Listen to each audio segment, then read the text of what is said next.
Welcome back. We only got a couple of weeks left together, ladies and gentlemen. It's been an unbelievable season. I've been really excited about where this league is going, where it is this year. 12 unbelievable batch of individuals for this. This is our last matchup. This is going to be weeks 15 and 16, so who you're playing this week is who you're going to be playing for the rest of the year. This is for places. So this is going to be where everybody finishes. Right now, it doesn't mean a whole lot in terms of where you finish in terms of next year for draft picks. But that is going to be something that's up for vote in the offseason. A lot of you guys have told me how much you enjoy the league and a possible little tweaks we could do for the future.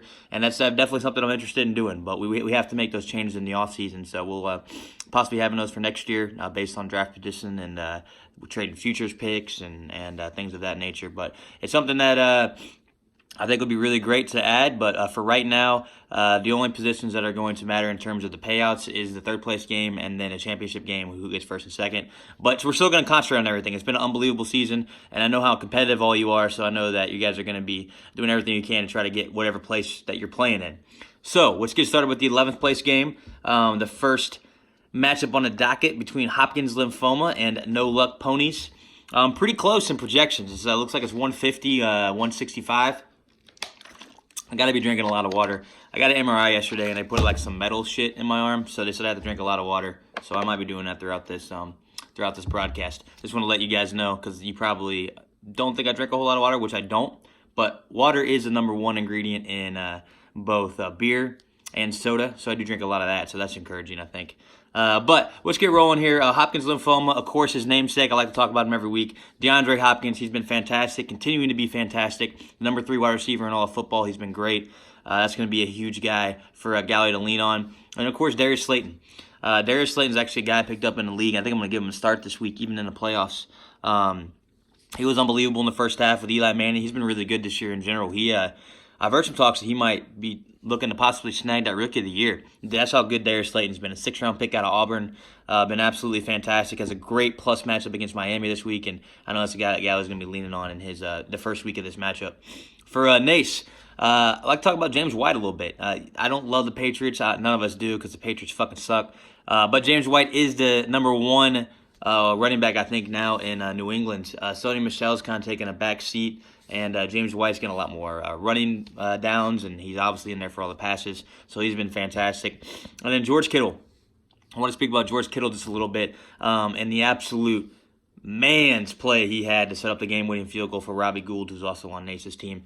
But big play by Kittle, doing Kittle things, and I think that he's one of the best premier tight ends in the league, and love to watch him go to work every single week for the very, very talented 49ers. For the 9th place game, we have Erico versus Utah. So we have Mexi Narcos against Gates Ventura, Jet Detective. Big matchup here. Right now, Utah's got a little bit of an edge. Some big projections. Right now, Eric's at 173, Utah at 193. Very, very impressive on both ends. For Eric, you got to talk about Derrick Henry. Derrick Henry's been absolutely fantastic. I think that Derrick Henry might even be in consideration for him to keep next year. That's how good Derrick Henry's been. Hopefully he doesn't, because then maybe I can snag Derrick Henry. But unbelievable season for Derrick, and this is whenever he shines in the playoffs. He did the same thing last year. He's getting stronger as the year goes on, and looking really good for the Titans, who might even be a playoff team, as well as Tannehill's playing. I mean, the Titans are looking really, really good right now. Hopefully he plays, but Evan Ingram, a big-time tight end. He's a wide receiver at the tight end position. Plus matchup against Miami, just like Darius Slayton. They will probably have Eli Manning again in there this week, and Eli did like Evan Ingram a lot last year, so that could work out really well for Eric. For Utah, he's got now the number 1 receiver in L.A. It was Cooper Kupp to start the year out, but now it looks like Robert Woods is the man. He is getting absolutely force-fed the ball right now. He's doing a great job. He's up to number 19 wide receiver on the year. He had a really good week last week again, lots of targets, and he's been fantastic for the Rams, and Jared Goff's playing better, and the Rams got a big win last week and trying to keep that momentum going. They're kind of in a must-win situation where they, you got the Vikings, you got the Seahawks in a wild card, 2 very, very good teams, so the Rams get to win a lot of games to have a chance at the playoffs, and of course the Niners are in there as well for the NFC West. As well, we hope he plays, he is a Raider, but Josh Jacobs been fantastic all season for the Oakland Raiders. And he's questionable once again this week. I did see that they're kind of pointing on him probably going to play this week, so that'd be a big thing for Utah to have in this first leg of this matchup. For the 7th place game, we have young Jackson Gurley, recently wed. Congratulations once again, Jackie, against Adam. They're going to be playing in a 7th place game. Projections are a little low right now. Both of them running that 145, 155 range. For Jackson, he is going to be without Mike Evans. So right now he's in his lineup, so his projection is going to go up obviously a little bit whenever he changes that.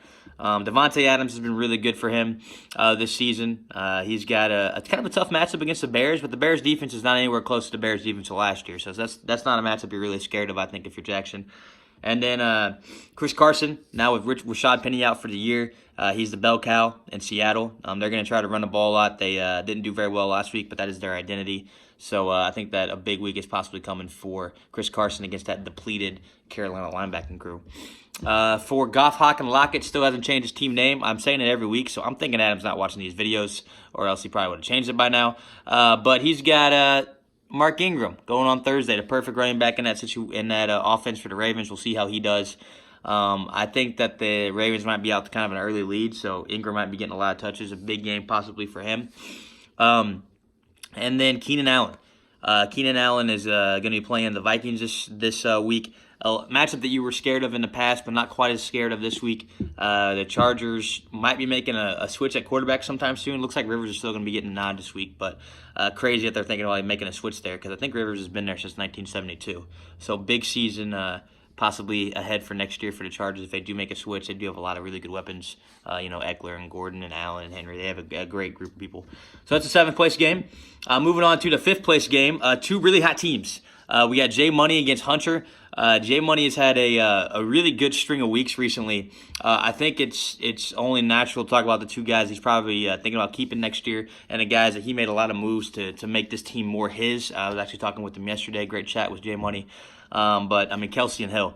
Those are his two chief boys. Made a lot of moves to get those guys, and they're really doing big things. They have a matchup against Denver. Denver's defense is looking better. Denver as a whole is looking better. Big win last week over the Texans. Drew Lock's actually looking pretty good. I don't know if any of you guys know him personally with him being from Lee Summit. I'm trying to figure out what kind of character guy he is. So that'll probably determine how I feel about him. So we'll see. As you guys know, the Broncos was my former team, so they did have a little bit of a soft spot there. But yeah, Kelsey Hill been fantastic. His team's rolling on all cylinders right now. Fortunately for everybody in the playoffs, Jay Money and Utah both barely missed the playoffs. Both those guys are playing really hot right now. So they've had some. And they played the last 2 weeks as well in a big matchup. Two of the highest scoring teams in the league over that matchup.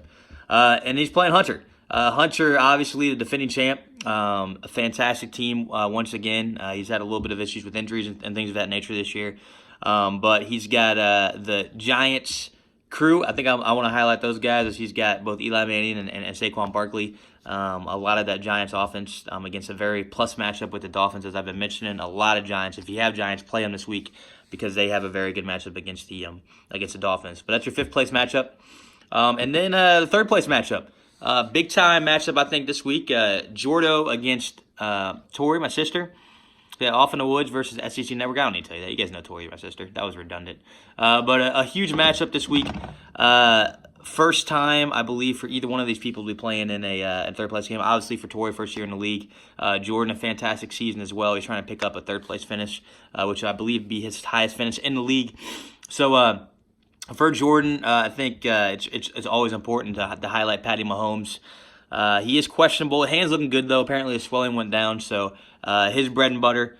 Patty Mahomes is looking like he's going to be in there once again for Jordan to possibly take down this 3rd place finish. And then you got Amari Cooper. Amari Cooper against the Rams this week. The Rams, as I mentioned before, looking a little bit better. So we'll see how he does in that matchup. But Amari Cooper's been really good his whole time in Dallas. So I'll be excited to see what he can do. And then for SEC Network, really depleted the wide receiver position. A lot of injuries coming there. So might be getting some odd starts there. But I think it's important to focus on Deshaun Watson. Watson was not very good in the first half last week, but was really good in the second half against the Broncos. Huge divisional matchup. AFC South crown kind of at stake here against the Titans this week, and they do play at Tennessee. So a big game for Watson is going to be needed for them to take that down. And then Christian Kirk. He's kind of really been finding some good chemistry with Kyler Murray. I'm going to be excited to see what he can do next year. I think that's a really kind of a guy to keep an eye on for drafts next year. I think Christian Kirk's going to have a good season next year as well. And then the big kahuna, the big kahula, whatever you want to call it. It's a big matchup, the championship. Run CMC versus can't guard Mike or OBJ. Return for a championship for me, and I think it feels like 12 years. Been a long time for me. Legitimately, I think it's been like 3 years since I've been in a championship. But excited to be back there, going against a stallion. That's what I was looking for. A stallion of the opponent. Back-to-back championship appearances for Brett. Last year, as you guys know, he went down to a Hunter in the championship. This year, he's there once again with a unbelievable team. He's got just a winning team overall. I mean, it's going to be very difficult. I'm going to have to really, really be on my P's and Q's to have a chance in this matchup. As you guys know, he has the number 1 quarterback in Lamar Jackson, number 1 running back in Christian McCaffrey, number 2 wide receiver in Godwin, and the number 4 wide receiver in Edelman. And Ertz, of course, he's a top 3 tight end. I think he's number 2. So I mean, he's got number 1, 1, 2, 4, 2, all over the place. Really high numbers. His team is just putting up an ungodly amount of points this year. So it's going to be tough. He's projected at fucking 200 points, which is outrageous.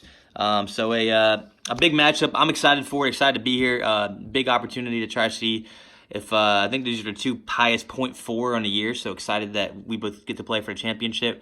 But that's Brett's sides of things. I guess he can concentrate on his whole fucking team. But I guess we'll concentrate on Chris Godwin because he's going to be getting some more targets, I think, with Mike Evans gone, but also some more of the attention of the defense because there is no Mike Evans. So we'll see how that works out for him. And then Christian McCaffrey playing a really good Seahawks defense. I'm just hoping that he doesn't go off for like 45. If he can go score like 30 or 35, which is like around his average, I might have a chance. But big points going to be coming from Brett's side of the thing. I'm going to try to keep up.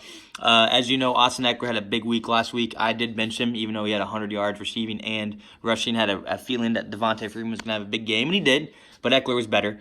So Eckler's back in the lineup this week. And then Michael Thomas playing Monday night against the Colts. I'm going to need him to score like 120 for me. He's been doing big things this year. Number 1 wide receiver. He's been unbelievable, averaging 33 a game. Can't guard Mike. That's the squad's name. And maybe OBJ will figure something out this week. But that's our matchups. Kind of long. I got long-winded here, but just really wanted to talk with you guys for a little bit and talk about the matchups this week. This is part 1 of 2.